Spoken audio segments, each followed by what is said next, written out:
No one else is going to take care of your health better than you. No one knows your body better than you. And I submit to people to consider doing something that we created a philosophy in my personal training, my professional bodybuilding career and athletic career is assess, test, and optimize. Assess the information, test it out, and then optimize the results, either dropping that or refining what you're doing and going through that cycle. And if you continue to do that, you can probably turn things around in a relatively short order, as well as managing the expectations of what you can do and what you can't do. And then considering what are the options that are not within your frame of reference. And that's the key element. There's a lot of cool things that you could do, you may not be aware of, and your GP might not be aware of it either. So you've got to do your own due diligence and be willing to experiment a little bit to avoid some of the negative consequences of having that transformation occur. All right. Well, we are so excited to have an interview with Wade Lightheart. Welcome. It's always fun to connect. I couldn't believe it's been a couple of years since we chatted last time. I had this marked on my calendar to get back on your show. So thanks for having me. Yes, it's exactly 2 years ago. We covered what women 50 plus need to know about magnesium. And you actually just blew my mind on your knowledge about menopause and women's hormones. I was not expecting that. And I'll have that one in the show notes for everyone who wants to catch up on that. But this time I want to talk about mushrooms. I have to say, I was rereading your bio and I was fascinated that you're hitting new goals and records at 50. And you're plant-based, you're drug-free, you're really an inspiration. And as a gerontologist, I literally love that you're just disrupting these ageist stereotypes. So I'm following you and looking forward to seeing what else you're going to be achieving in these next few years. So bravo. There's so many experts that talk from theory or research based. And I think it's important that if you are going to be out there advocating for a theory or a philosophy, etc., that you actually have to live by the tenets of that philosophy. And there's a certain vulnerability that comes with that. And what that means is not everything that you're going to try or do is going to work. Mm-hmm. And to be transparent about that. And my business partner is a keto guy, and I'm a plant-based guy who wrote the Ultimate Nutrition Bible. I'm dietary agnostic. In other words, I'm not concerned about what types of food that you eat or this or that, et cetera. I'm like, is that working for you? How do you test it? How do you look at the pros and cons of every diet strategy? And whatever one you're going to follow is the one that feels good for you is an essential part. But there's always limitations with every one of those elements. And so how can you borrow from other proven elements in other diets to offset the downside and to leverage the upside of a diet? Now, for me, being a plant-based guy as a bodybuilding champion, things like that was really weird.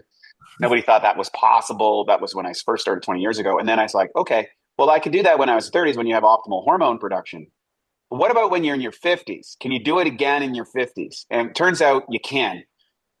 I'll never be the same guy that I was when I was 30, but I'm a lot smarter than I was when I was 30. I got a lot more experience, so I can offset my hormonal advantages as a younger age and being able to augment that with some of the philosophies, things that we talk about. And I think one of the elements, and I'm not against TRT or hormone therapy or any of those things. For me, I'm like, how far can I kick the can down the road before I do it?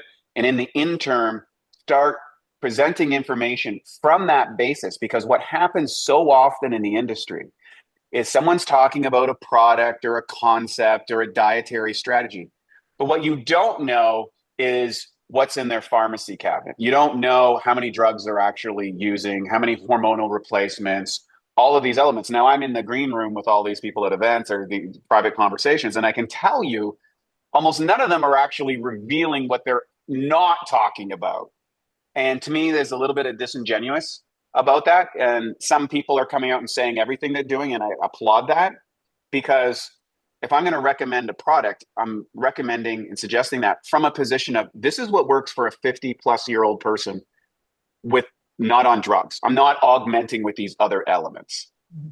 Now, if I was augmenting with those other elements, doesn't mean that it won't work or doesn't have the same efficacy, but I may be able to mask the limitations of a diet, a strategy, a nutritional product, if I'm augmenting with these other elements and attributing the benefits or overemphasizing the benefits of something because I've got this hormonal support that isn't existing anymore. And that's one of the reasons why I like talking particularly to the female market. When I was a personal trainer 20 years ago, I had a laundry list of high performance females.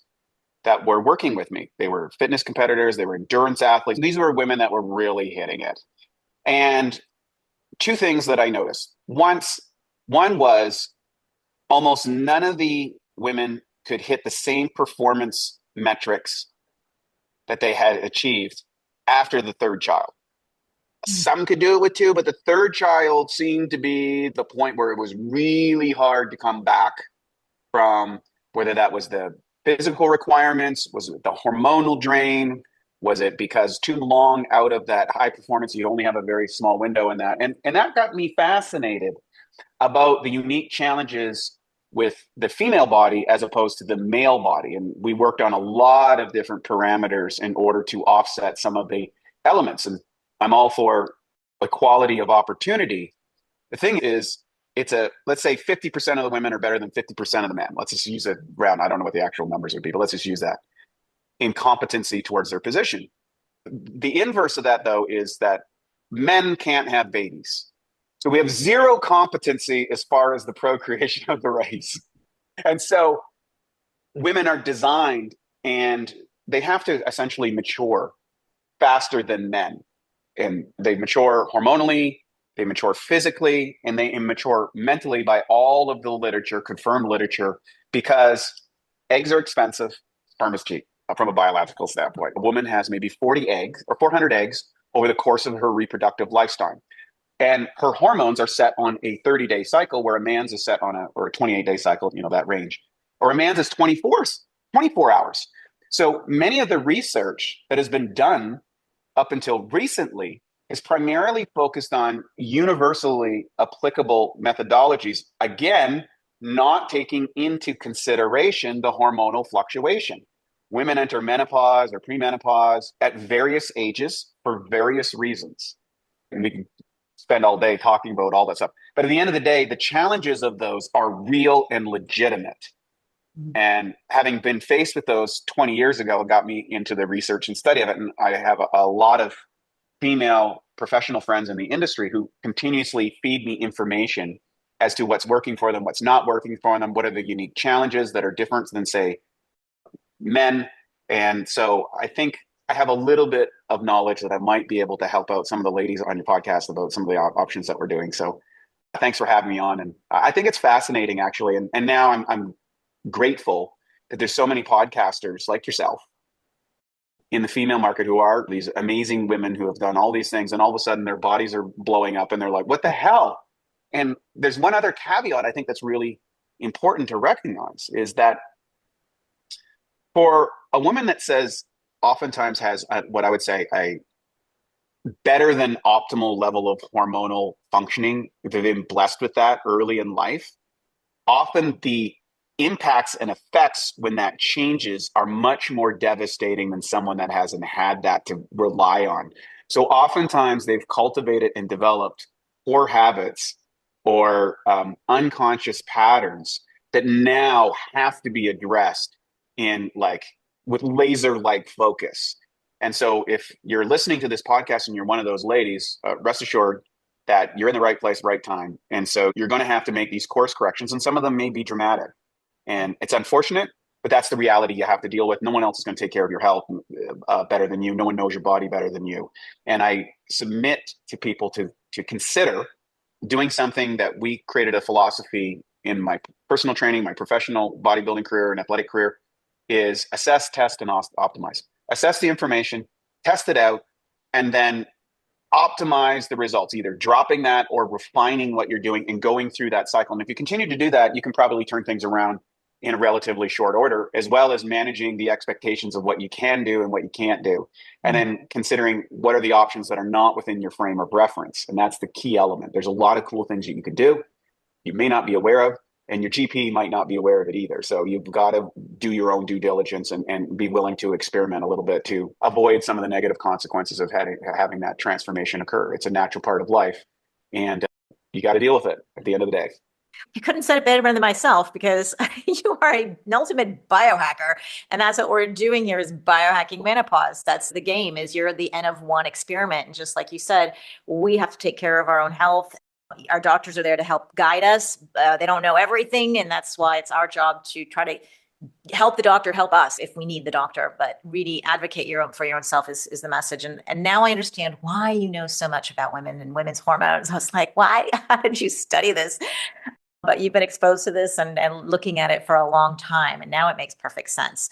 So let's dive right into the mushrooms. I'm a big fan. I eat mushrooms every single day, sometimes multiple times a Oh, day. Just any kind of mushrooms I can get. I used to live in Hong Kong, so they had a variety of mushrooms, not just button mushrooms. And I add reishi to my coffee for my brain, or cordyceps to a smoothie for energy, and just take chaga and lion's mane and all this stuff, my immune system, inflammation, et cetera, et cetera. So as a woman is going through menopause, we are more at risk for dementia.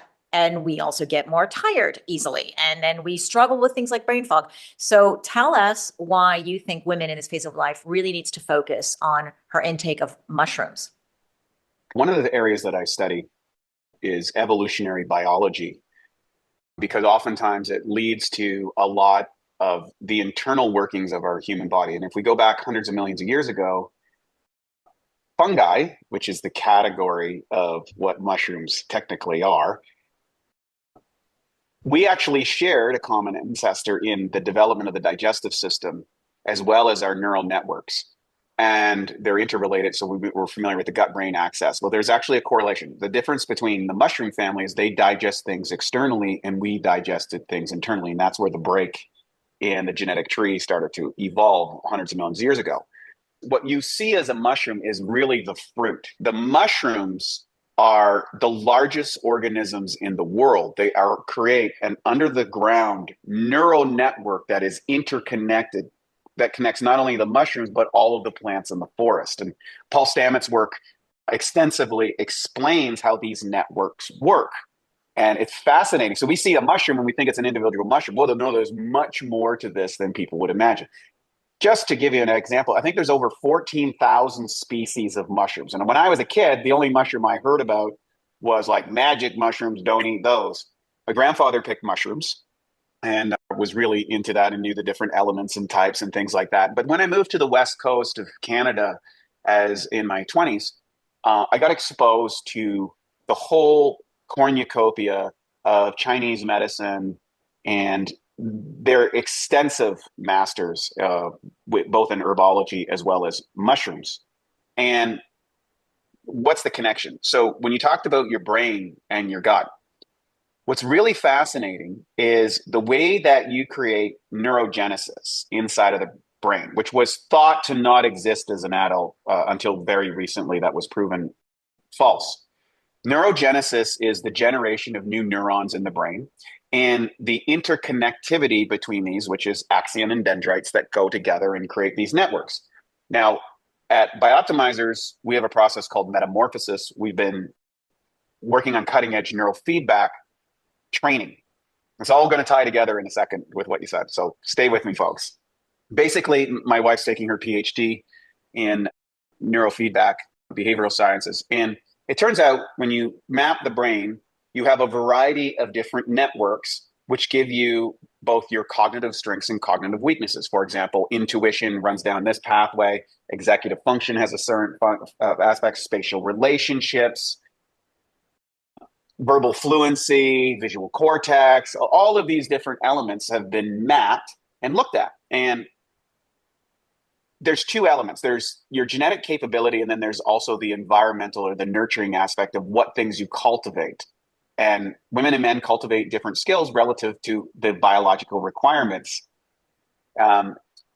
Also, the exposure you have to your environment. So if you're constantly doing something, especially early in life, if you're developing these strong neural pathways, like someone who, if I trained somebody who was an athlete when they were a kid and they were coming into the gym in their 40s and hadn't trained for 15 years, it was very easy to teach them a lot of the exercises and performance. If they didn't have any background athletically prior to, it would take a lot longer to develop those neural networks in order that they could perform the exercises in a proper way.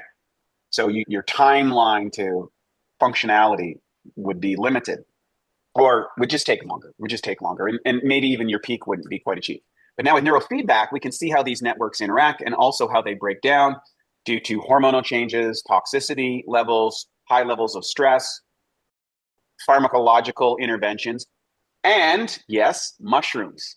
Mm. So going back to that original aspect of the gut-brain connection and the neural networks that are being fed and how we digest and metabolize food also correlates with how our neural networks.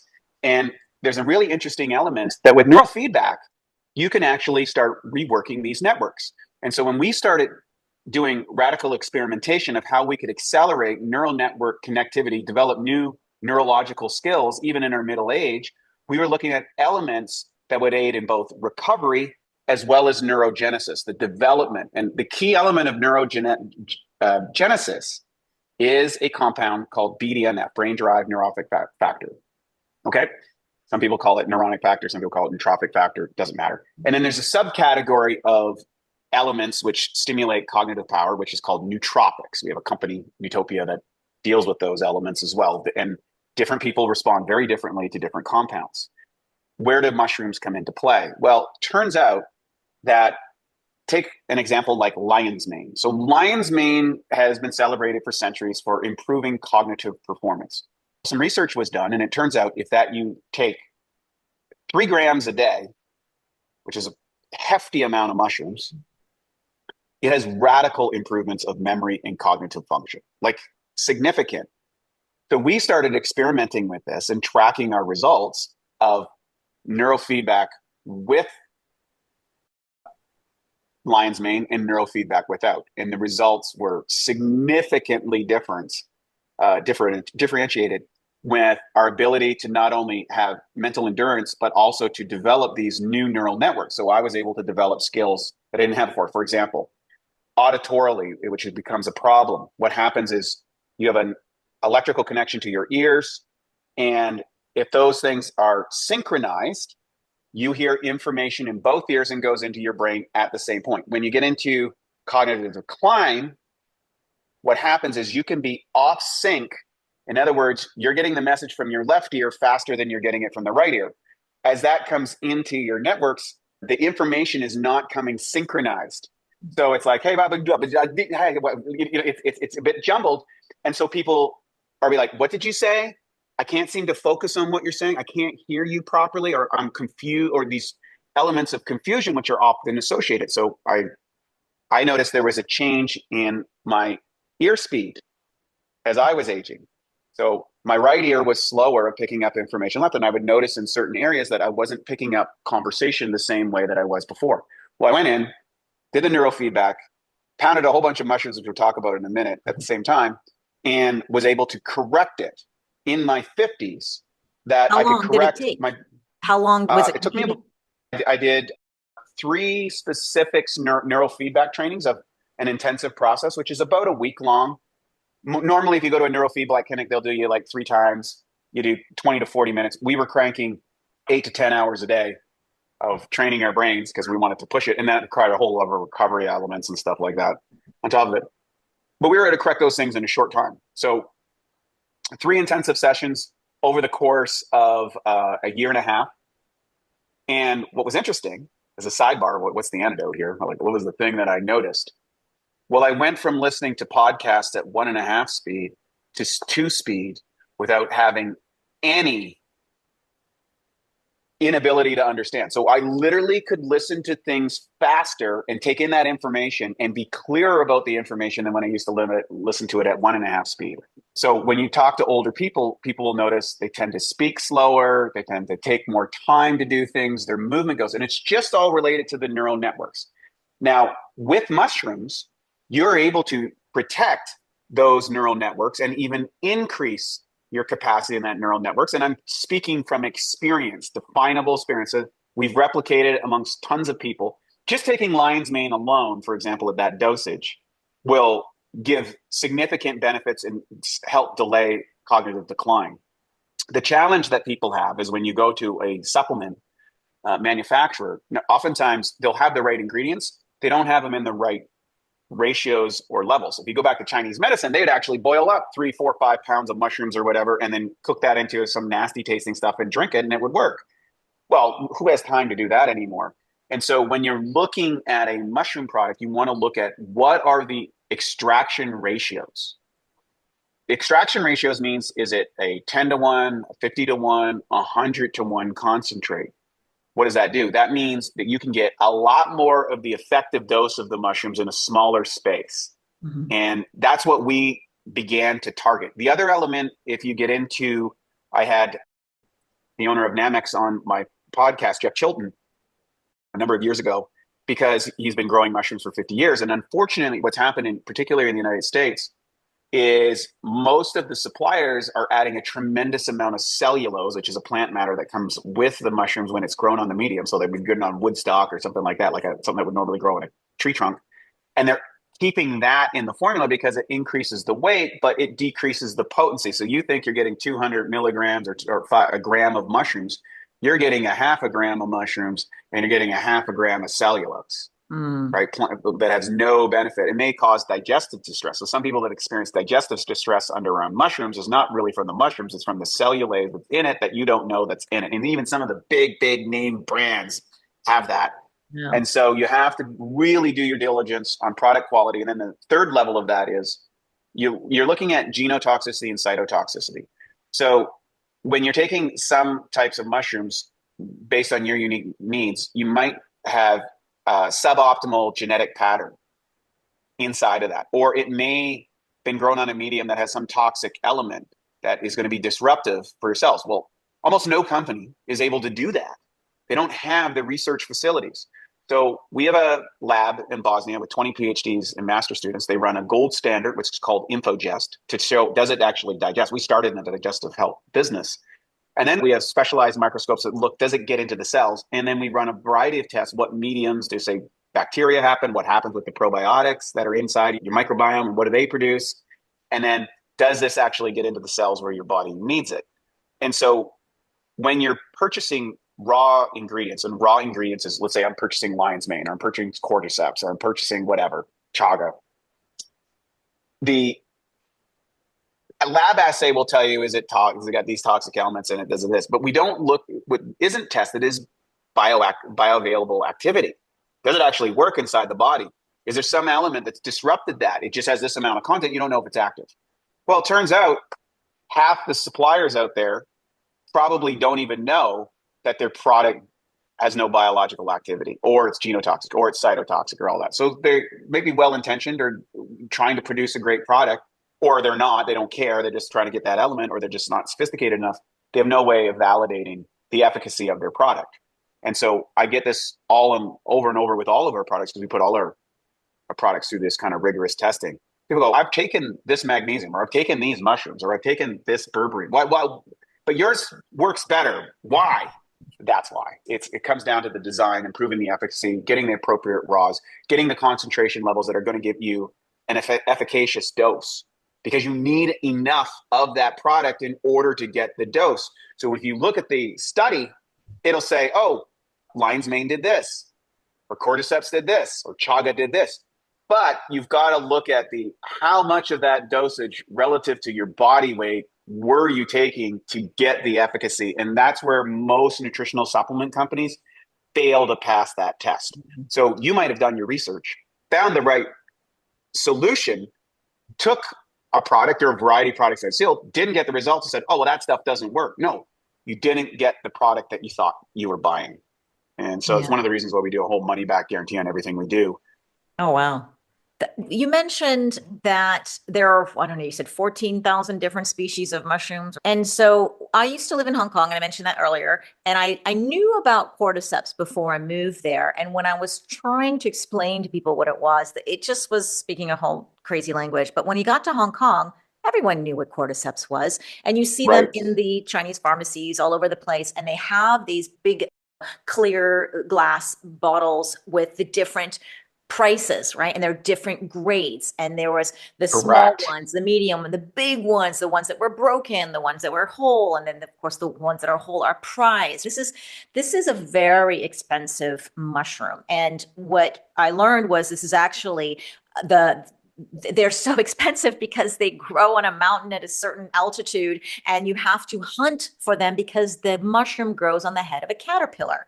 I went to Bhutan and I met with a cordyceps farmer, and I asked, he was a young man, because he says it's brutal, like to go there certain times of the year, it's cold and everybody's fighting to find a needle in a haystack. It's not easy. And that's why it's so expensive. I'm always telling people, well, when you buy cordyceps like that, you got to be really careful what you're buying because it's a whole market out there and people are wheeling and dealing and probably selling a lot of garbage as well. So how are you getting this and where is it coming from and what's do you just curious and probably for all the mushrooms, like what are they harvested? Yeah, so we have a team literally that goes around the world and goes to every single supply festival that they have, our organization, and goes to every single booth that sells that product, finds out their sources, takes it back to the lab and tests it. Mm, yeah. The only way you can actually choose a different, because there's another element that happens is you could go and get a test batch that's really high uh, potency because they got the premium stock or time of year, all these elements you indicated. And then 6 months later, they're filling it with another supplier from somewhere else because of something happened in the supply chain. You really have to be meticulous about maintaining the standard within your company.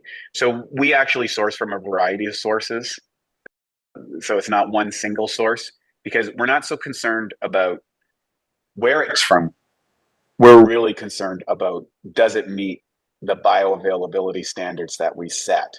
Because as you get with a really popular product, what happens is invariably you're going to run into a supply chain issue if you're not really down on that. I get really good feedback from our community who have been using your magnesium breakthrough, have been using your other products, and they consistently tell me that if they're still using it, it still works. This is why actually 2 years on, this is actually over 2 years I've been taking Bioptimizer's products, and it's so easy to talk about. The more feedback I get, the more confident I am. And you're like, okay, well, you must be doing something right.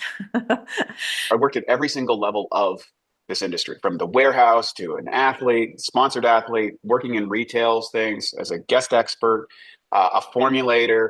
I owned my own retail store. Then I moved into the online space, and then we started formulating, developing our own products and using key formulators to help us assist with our cognitive gaps and development or production. And then into the research side of it now with the Birch International University, our partners who perform all these really high level functions way out of my cognitive capacity. And I got started in this because I was really frustrated when I was invited by a supplement company to build a product that once I got inside the elements, the university that they had selected to prove the studies were going to do it on bugs because it would be very fast. We didn't know if it worked and thing. I asked the PhD at the facility that was contracting it, like, well, how do you determine what products that you're getting all these elements?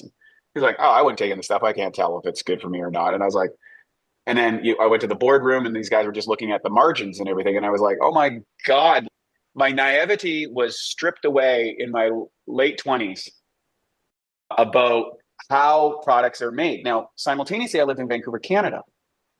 And there's a lot of great supplement companies in Vancouver. And I would meet all these people. Guys like Dr. Udo Erasmus, for example, became a friend of mine. And almost every single case of a great company was a founder-led company that had some problem, that needed to fix it, and went on the hero's journey through all of that stuff we illustrated to find what worked for them and then started giving it away or selling it to their friends and then eventually built a company. Almost every great company that in the industry space comes from that standpoint. And for me, it was no different. I had digestive issues after the Mr. Universe contest. I got all screwed up. I found a mentor. He taught me about digestion and enzymes and probiotics and all these interactions and amino acids and what I didn't know about that. And sure enough, we went and fixed it. And then we started building our own product on that. And then I started distributing to bodybuilders and fitness competitors. And the next thing we built a company, and that was where Bioptimizer started 20 years ago. And now it's a 5,000 company for the last 3 years. It's the same playbook over and over and over and over and over to what makes a great company. And then oftentimes a great company will get sold out to private equity firm or something like that. And then you see that great brand that you were so in love with for so long change because it's not founder led. It's not run by that. It's run by people who are looking at the profit side of it, not the efficacy side of it. So they have a different way of ascertaining whether it's this a viable product because they're looking at it from a profitable side. Most companies wouldn't survive on the margins that we operate from because Matt and I are mission centric. We ran the company for 12 years and didn't pay ourselves Wow. because it was just an expression of our own experimentation and what we wanted to do in the world. We fell in love with helping transform people when we were personal trainers. There's no feeling in the world that can equate the sense when you advocate something for someone and it changes their life. I've got everything I want in life. I have a wonderful life. Great. I'm very simple. I walk most places. Cars that sit in the garage that I don't drive because I walk most places. I'm eating beans and rice and vegetables every day. I have a very monk-like life as far as the things that I actually have or do or whatever, because none of those things value it. What really gets me excited? Every week we read our testimonials to our entire team and connect them to that feeling. And I never get sick of it. I haven't got bored of it. And that goes to philosophy. I believe that I'm a single human cell in the human body throughout all of time. There's 10,000 generations before, 10,000 generations after. And I'm just trying to be the best little human cell inside of my body and pass on those genes to the next generation. So that's kind of our company. So we're way off tangent and I'm telling us, but I think if you're going to do the research on any single company that you're going to purchase product from, find out the backstory, find out who owns the company, what's their mission. And I can tell you, if they've had challenges or they've been in the service side of the industry to help support and help people, your likelihood that they're going to go do the due diligence to find that product that's going to work for people, that's the key element of discernment for your listeners. And that goes with my company and it goes with any other company. It's all the same. And you'll find that the earmarks of success live to that intention that people live by. This is so interesting because what you just said about learning about the people behind a product or a company, and when it comes to supplements, you said that, and then there are there are very few supplements that I talk about in terms of getting quite excited about it, and it's those ones that where I know the owner or I've met them or I've dug a little deeper, and it's just like you said, they all have their personal, pain to purpose story, or it's just not, they have integrity. They could never make a bad product. That's where I get really enthusiastic. And I see, because there's the feedback on these things that I'm recommending and people tell me that. And then it's just all in alignment. What you just said makes perfect sense. But let's get back to mushrooms. I am not mushrooms in the brain. Honestly, I eat them every day. Sometimes I'm wondering if that's too much. Are there certain mushrooms that we should be eating every day and certain things we shouldn't be doing on a daily basis? What do you think we should? Well, and that's consider a the great menopausal question. woman in mind. Okay, we're talking about menopause. This is really an LA thing. If I'm a woman, if I was a woman in that situation, that you're sealing the hormone of the crown, you're seeing some of the cognitive brain fog come in and ever anything that you can do that's going to support the elimination of those elements. And what I would say is usually there is a period of integration where you need to go hard on a particular product for usually at least 3 months. You change over all your cells in about every 3 months, right? That turnover ratio does seem to bear weight in my experience, both as a personal training coach and as a nutrition advisor. So if you're going to commit to something, do it for 3 months. You should see some improvement in the first 30 days. If you don't see improvement in the 30 days, it's either the wrong product for you or it's a ineffective quality. End of story. By 60 days, you should be confident that, oh, I can see the difference. Take a day off it or take 2 days off it and see the difference and you see that drop off. I've kept one of these old school pen and paper journals where I would write things down. I learned that as an athlete. I had to write down not just the sets and reps I did. My coach wasn't worried about that. He was like, how did you feel? What was your sleep like? How was your appetite? What a trainer. All of these biofeedback elements. And yeah, he was one of the top bodybuilding trainers of all time. And that taught me to look at my innate intuitive intelligence.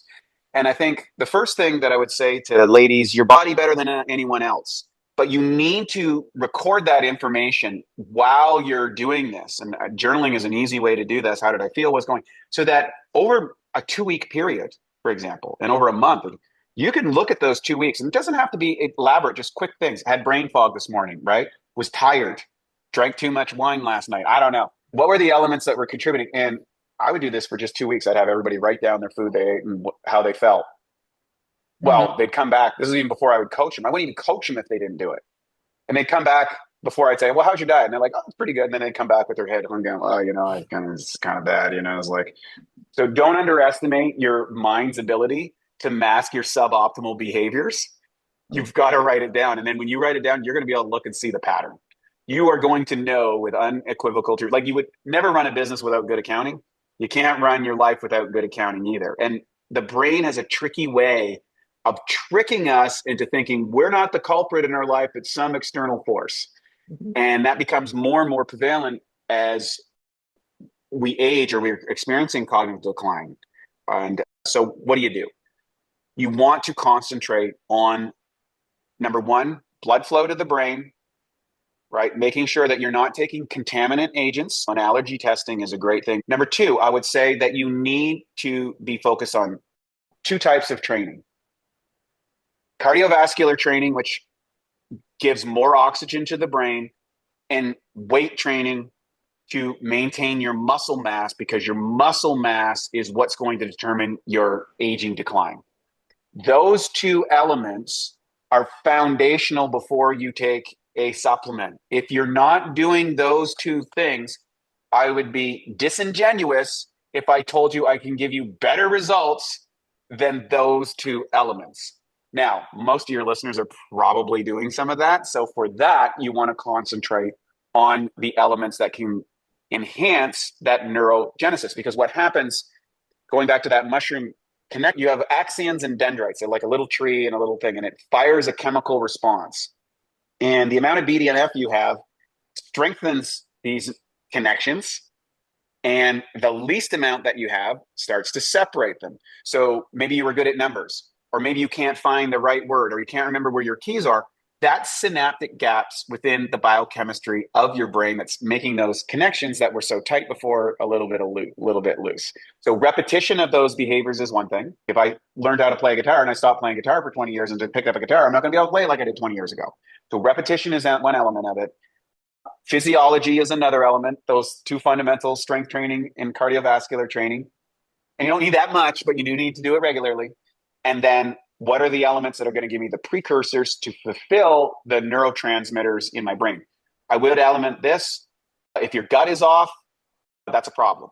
So 95% of your serotonin, your feel-good chemical, is made in your gut. So you need to have a high protein diet. And what I would suggest for most ladies, 50 grams of protein, 40, 50 grams of protein first thing in the morning, and probably again before noon, so you get your protein intake. That does wonders for stabilizing your dietary patterns. It reduces food cravings, increases satiety, feeds your bacteria that you can make those neurotransmitters. So many people in the plant-based world, particularly, that I would feel they don't eat enough protein. And now there's all sorts of plant sources, if that's your thing. If you're a meat eater, that's easy. So it doesn't matter the source, in my opinion. The research doesn't distinguish the source, but you do need to get this significant amount of that into the system. And you want to optimize your digestion with enzymes and probiotics. Those are the workers. And then the next phase is, okay, what are the key elements that I want to add to that? So I would chunk it up into phases. Spend 90 days on digestion, right? If exercise is your thing, spend 90 days with a trainer. Get your weight training on track. Get your cardio on track. Okay, step one, let's say you do weights. Step two, do your cardio. Step three, fix your gut. Step four, look to products like Mushroom Breakthrough, for example, which has all of those key neurotransmitter elements that produce the BDNF that you require and will enhance your cognitive function. But I'm saying, why stop there? Let's go back to foundational, fundamental aspects that you need: sunshine, oxygen, muscle, movement, gut. Then we can get our brains in the place that we want. And if you do all of those elements, your chances of cognitive decline drop off a cliff. And the length of time that you can sustain that is better. And then you're probably consulting with a naturopathic doctor who's well-versed in hormonal therapy. You'll be able to tweak whatever, if you're doing some sort of hormonal therapy afterwards, to optimize with minimal side effects. So they all building blocks on top of each other that like I said, it'd be disingenuous if I didn't put all those things into the combination. We could listen to this and just go, oh, I just want the top tiers of the biohacking pyramid. Let's go straight to the supplements and all that. But we always say that you can't You got your diet and lifestyle. That's very, very important. So we have the foundation. And so I'm glad you mentioned that, because sometimes we interview people, whether it's hormones or supplement or whatever, it sounds like that's the magic key. And in fact, I always have to remind people, no, it's getting down to the basics. We mentioned mushroom breakthrough several times, and I'm really excited about it because it's just a couple months ago that I got my first tub, and I really wasn't sure what to expect. I hadn't, heard about it yet. And I always love at first taste. My daughter and I tried it together, and she also loved it. She asked me, "Can we take this every day?" Like, it's too good to be true because it tastes so nice. And it's stevia. I think it was monk fruit or stevia that you have inside there. It's all very, very clean, very good. And then I started to talk to my biohacking besties, and then they started trying it and they were raving about it. So I know I wasn't the only one. So what I really like about this is I get a bunch of reishi or cordyceps and Yep. like throw everything in a coffee or in a smoothie, but I don't drink coffee every day and I don't have smoothies every day. And sometimes I skip and then you get tired of it because it doesn't taste so great. So there's many reasons why I Yep. wasn't consistent. But for 2 months now, I've been really, really consistent with taking mushroom breakthrough. And it's just because it's a great alternative, let's say, to coffee or even dessert. It's easy almost to forget that this is actually full of mushrooms and it's so good for you. I'm really excited about it. I really wanted to talk about the benefits of mushroom because it's just too easy to say, oh, try this. It just tastes good. But Yeah, you we could dive into some of the elements if you'd like. yeah, you have got chaga, lion's mane, reishi, and cordyceps. I think are the main ones, and those are all ones that I've always had ever since Hong Kong, or pretty much. I've been taking all these kinds of mushrooms, whether it's actual dried or Chinese medicine or in a powder. And I'm a fan, and I know the power of mushrooms, and I'm glad we had a chance to talk about it, not just on the psychedelic side, but tell us a little bit more about why you chose those four. Yeah. So for ladies, I think reishi is a really key element. So it's known as the king of mushrooms, for example. It's particularly useful for mental and emotional resilience. And oftentimes, women, not only are they going through the hormone stuff, they're going through empty nest syndrome. Maybe there's a change in their career or their relationships, and all of these other social pressures that maybe they were kind of put on the back burner, now comes to hit all at the same time. And this creates significant mental and emotional stress. And reishi has been used, and it's probably one of the most well researched mushrooms in supporting that it can boost the stressed out immune system. Because when stress, you need a certain element of stress to function properly, but when your stress goes over your capacity to handle, it's a Seeley response. So we track that with athletes in overtraining, for example, because athletes want to train all the time, but they're often out training their recoveries and then they get sick. Second aspect, the first element of a stressed out immune system is that you fatigue. Reishi, because of its immune system boosting capability, you don't feel fatigued. I always say, go back in time when you're there with a couple of kids going wild, you've not slept very well, your husband does something kind of like off the reservation, so to speak, and you just blow a gasket. And then a day later, you're like, that was a little bit overreactive. But the combination of biological factors led to the emotional outbreak because I'm under threat.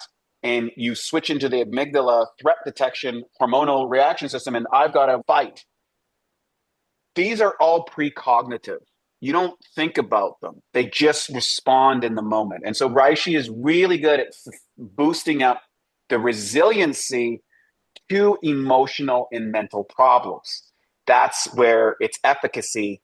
And what does that mean? If you can meet the challenges in life, you tend to be happier. You don't see them as hopeless, overwhelming, the dark clouds of doom. And of course, hormones play a key element. There are elements within the cycle where you're on point and everything's great. And then these other things like, I want to hide in the cave and not see anybody. And for men, guys will sit around with their buddies and go, my wife's going through menopause. She's gone crazy, you know? And the guy's like, oh, yeah, okay. What's happening on the game? That's the conversation that the guy will have about it. Women are having a goddess group for a week and going through a bunch of things. They'll figure out what's going on. So you have to realize we have different social approaches to this as well. Most times guys just don't understand. They don't get it. And how would you deal with that? They're more steady on a 24-hour cycle. So their fluctuation is, yesterday was a bad day. Today I'm back. Mhm. Where you might go through prolonged periods, especially with declining hormones. So reishi is really key at that. Next one on the list would be cordyceps. So Cordyceps is a super powerful mushroom. It does two things.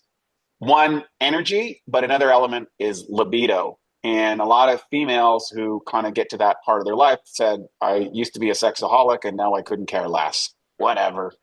And then oftentimes that causes relationship issues, or even, was there something wrong with me, or is this normal? It can lead to kind of suboptimal psychological analysis on oneself that I don't think is helpful.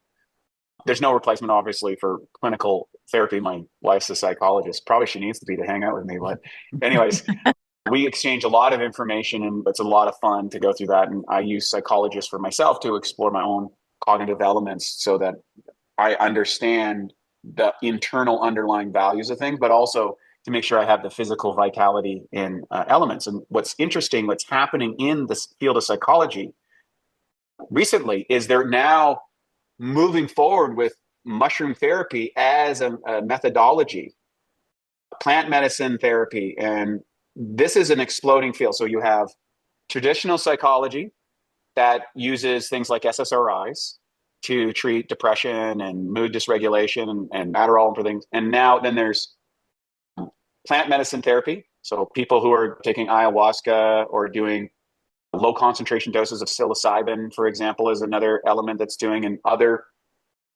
compounds and elements.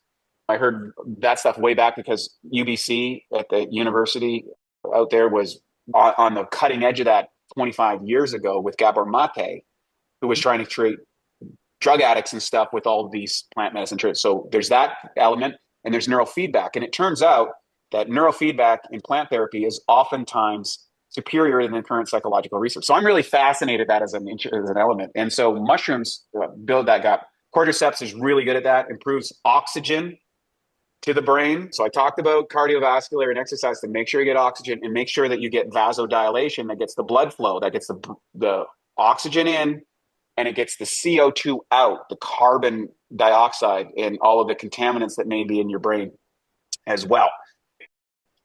It also has been shown to enhance memory, sexual function. We talked about that.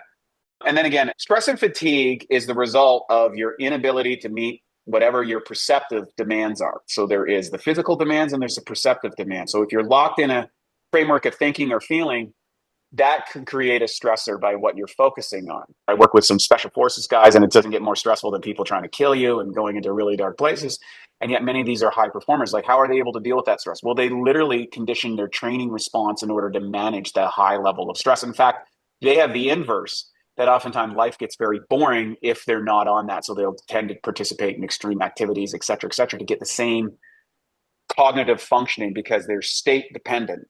And if you're caught in a low rut energy cycle, you need to get out of that from a state dependent side. I'd highly recommend go see Tony Robbins, which was Jordan Peterson just interviewed him recently. He did a meta-analysis on his neurolinguistic programming, physiologically oriented event with Date with Destiny, for example. It's a 6-day program, and he's producing better results than SSRIs on treating chronic depression. And that was done in a meta-analysis study that was proven. And Peterson was the first psychologist. It was published 2 years ago. He's the first psychologist to even inquire about it. Wow. Because it disrupts the current model of business. And so do not underestimate, if you're in one of those cycles, to go to a weekend thing and blow your mind and really get active and in your body and inside of that and have that experience, and then find a way to maintain an element of that in your day-to-day routine. Again, it comes down to, it's not just getting the hit, you've got to continue it and integrate it in your life. Then we've got chaga. I told you about my aunt in New Brunswick, where I grew up in Canada. A lot of this stuff on the trees. I didn't know what it was when I was a kid. And then later on, people were knocking it off and drinking it. And I thought, wow, that looks weird. It's just kind of like old black charcoal-y stuff. And then next thing you know, I got older and I started drinking it too. I'm like, oh, why didn't I do this when I was a kid? Anyways, the most powerful aspect of chaga is inflammation. So all of the toxins that we're exposed to, and one of the elements that Bobby Kennedy was bringing up in his hearings today, or the last couple of days, is the thousands and thousands of toxins that are inside our food that he believes is contributing to the epic chronic disease epidemic, which is 92% of the illness that we're dealing with. So we've been focusing all our research on 8% of infectious diseases, but the chronic conditions, particularly our kids, our things are growing. People are living longer, but they're not living healthier lives. And now even age decline is happening, because what's the point of worth living? You got to have a purpose. Inflammation is happening to everybody. It is the silent killer. Essentially, we're all rusting. I think women are more conscientious of this as ever because I remember when I was in my 30s, some ladies in the skincare were like, "Oh, Wade, your skin looks dry." I'm like, "Skin cream? What the hell did I use that for?" They could tell I was oxidizing and rusting. I just a stupid guy, didn't know. I was like, whatever. Then later on, a few years ago, I got this flood of information like, "Wade, you got to fix your skin or whatever." I thought it was fine, but anyways, I started getting onto the anti-rusting elements. But inflammation doesn't just happen externally; it happens internally. It's the silent killer, as Dr. Corey Hawley, one of my early mentors in sports nutrition, would talk about. You don't feel it, you don't know it, and all of a sudden, then something's gone, or you've got an inflammation. Anything with itis is an inflammatory response. Oxidation is an inflammatory response. So if you leave steel out in the rain, you see that it rusts. Well, oxidation is a natural element of all biological organisms. And there's a whole field of antioxidants, which prevent the rusting, and vitamins and minerals and diets and all these biohacking technologies, which is essentially reducing inflammation. If you reduce systemic inflammation, the inflammation that's happening from the normal process of living, then you often get a reduction of these specific symptoms. If you have a condition related to inflammation, it's either because of an active use, maybe runners getting impact related injuries, or anything that you do repeatedly, or sitting in a poor desk, you might get lower back problems or disc issues or whatever if you're not treating that properly. So there's an overuse element, and then there's a systemic element, and then there's a genetic component. The genetic component means that for whatever reason, you have a predisposition that maybe your heart's really good, but maybe your liver sucks. Maybe your organs are all good, but your bones aren't so good. Maybe your muscles and your brains and your organs are great, but your brain isn't. And it has to do with, and you can do a genetic test and look at what I recommend is get a genetic test, someone that knows how to read it, look at your suboptimal genes, and then use your nutrition to base that out. We talk about that in our book, to offset the suboptimal aspects of your genetics so that you don't activate the gene, the epigenetical response to your local conditions, and reduce the chance of whatever you're predestined for, that you push that into the future as far as possible. So chaga is really good for that on a regular basis. It also helps rapid learning. And then, of course, my favorite mushroom, lion's mane. Lion's mane, in my opinion, when it comes to brain function, brain fog, memory loss, the ability to develop new skills, I don't think anything beats lion's mane. This is what increases BDNF. We talked about that earlier. Okay, particularly in the hippocampus and hypothalamus inside of the brain or whatever. Okay, this means it upgrades your DNA. In other words, it's really working on, we talked about the geno and cytotoxicity levels, where we have gene experts working for us that understand the interaction between your nutrition and maintaining the DNA replicatability. BDNF is the king in cognitive function. I was starting to forget. I have an extraordinary long-term memory. I'm gifted in that area. My grandfather had the same thing. I can remember things from early age and, crystal clear definition. But suddenly I was in a high stress period of my life, and I couldn't remember where I put a book that I set down 2 seconds ago. I couldn't remember where my keys were. It was really bad. And it was very concerning because I was only in my 40s back then. And I was like, holy crap, am I losing my... Now, what was happening, I was in a super high stressful situation. Going through menopause or premenopause is stressful. It starts to shift your identification as a woman. Your identification is actually a stronger pull than your resistance to death. That was proven by Russian researchers. People were more attached to their identity than they were to even living. Like, if that was that, I would rather die. How many people have you heard that? What you're saying is that you're actually languaging is, this is who I am, and I'm not going to change that no matter what. I'll take death over that. So it's common in our lexicon, and that was actually proven. So BDNF is the key to maintaining your identity, your capacity, your brain function, your memory. It literally interacts with the DNA, and it also helps with alpha brainwaves. So there's various classifications of brainwaves, and alpha brainwaves is the heart center. And there's a lot of evidence to suggest that your heart is a bigger brain than your brain. This is fascinating. So people who have a powerful impact that seem to be magnetic in nature oftentimes have higher than normal alpha wave production. that magnetic energy that someone might exude at a given time or place is directly connected to their heart. And that is an aspect of intelligence. And when you're in neurofeedback, and I've worked a lot of it, it literally, that the wave emanates out like this. You can feel it as you get more refined in your awareness. And so alpha wave is also what connects you to your children. And it's experienced by women at a very high level, particularly when they're with small children. So they literally are energetically connected. And then that tends to diminish as we age over time. And some people might feel that loss of connection. A lot of it's directly to BDNF. So activating BDNF, we use 100-to-1 concentration experiment. And this, we started here because I started taking 3 grams a day of lion's mane in a concentrated 3 grams every day. And literally in 2 weeks, my brain functioned. I could remember things again. My short-term memory was back. Wow. And I was like, wow, this is great. And that's what started this whole crazy journey into brain function, because I was losing my brain and I wanted it back. And then Matt, my business partner, is the most crazy experimenter you ever imagined. He just loves doing what they call split test, testing A, B, this versus that, he just loves it. And that's how we realized that we go to a 50-to-1 extract. The other ones are 100-to-1. 50-to-1 extract was absolutely mind-blowing. So we went there, we put that together. We found that they support it interactively. But then when you taste this in a capsule, it's not that exciting. Yeah. We make a lot of capsules, and we're like, how do you make something that people want to have like every single day, that they really enjoy it, that it feels good, and it becomes a ritual, going back to you have to integrate something. So he said, what if we put all 4 mushrooms in one, add a little bit of collagen in it, which would help support some of those elements, and made it in a tasty format that people would start to have their morning routine. And at that time, I had to cut coffee out of my life because coffee was disrupting my cortisol levels because it was so low. And I wanted to drink something in the morning that was great. So we got a flavor expert who's a former chef to work on, literally, she did hundreds and hundreds of blends to get the flavor where we are at with Mushroom Breakthrough. And so we combined that, the flavor elements, and we created this really cool, I don't know, would you like the chocolate one or the salted caramel? I like them both. I'm more partial to the chocolate. Oh, me too. Thank you.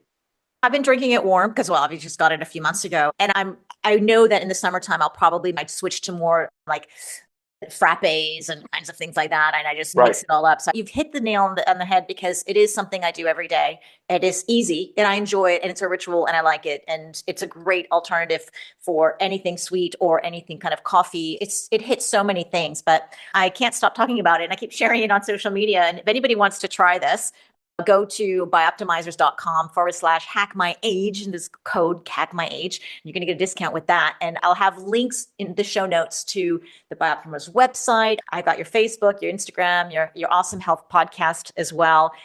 Before I let you go, is there anything else we haven't covered about mushrooms or in general the brain that you'd like to share with our menopausal women? If you are a coffee fanatic, I can share with you my little recipe. I get these really nice organic, non-chemical based premium coffees. I mix it up because I think if you create a ritual, I think, and you really get into something, it becomes, you refine the process. So I make that, and I'll use macadamia nut milk. You can use any almond milk. Some people like coconut, some people like almond, depends on your flavor. So I'll mix that as the latte. Then I add 2 scoops of Mushroom Breakthrough, and I sweeten it with raw honey. But it's actually sweet already. I don't need to be sweet. But some people are coming from the Starbucks land. Oh, okay. So if they're a Starbucker, I give them raw honey. Now, here's what's really cool. You do that for a month with raw honey, all of a sudden, you won't want the Starbucks. There's something magic. I've done this and I've experimented with it. But for people who are addicted to sugar in their coffee, switch over to that, do the Mushroom Breakthrough, and take a raw honey from your local environment, scoop that in and stir that in as your sweetener. It has positive metabolic outputs on blood sugar ratios. It increases satiety. It doesn't respond like sugar in the system. And I'm not talking about the yellow stuff or whatever. I'm talking about real raw honey. That too, how it can regulate blood sugar, surprisingly. It's amazing. I couldn't believe its efficacy. So I started experimenting with it myself, and It I works. love it and people love it. So that's a great way to make a latte. You can either make it with honey, make it without honey, your favorite milk inside of it with coffee, mushroom breakthrough. You start that as your ritual. I guarantee it won't be a week. You'll be inviting your friends over for coffee because you're going to want to share the experience, and your brain literally lights up on it. And Yeah. you're like, wow, I feel great. I feel resourced. I don't seem to have the emotional fluctuations. I feel more competent and capable to meet the challenges that you have. Of course, have yourself a good naturopathic doctor. And most importantly of all, share what's working for you everywhere and anywhere, because you never know. A casual conversation at your local coffee shop might change somebody's life. Mm. And the best thing to do is to be able to do things to help people from a sense of not looking for an outcome, just to be helpful. And you live a magic life. And I've been able to live that magic life in my own world. I just want to help people. I want to give what I have away. And I'm surprised years later, I'll meet people that stop me in a grocery store or will see me at an event, or and they're like, man, I learned this from you and it made such a difference in my life. And I get the feedback of that. But every single person actually has that going on in their life. 6 degrees of separations in the world. As an individual, you don't have to be a podcaster. You don't have to be a famous person. You don't have to be on TV. You already have a massive network where you can make a difference. And I would encourage everyone to get out there, especially those ladies, get out and connect with other ladies and to start sharing the things that are working for you, make a difference in the world, and we're going to make the world a healthier place. What a great ending, Wade. You're amazing. You're an inspiration. Thank you so much for your time and your knowledge and sharing everything with us. And thank you for creating such a great company as well. A company that I know it has integrity and makes fabulous products people like. So everyone try the mushroom breakthrough. Thank you, Wade, and have a wonderful day. And thank you everyone else who's been listening. Have a good morning, good day, good night, wherever you are. Take care.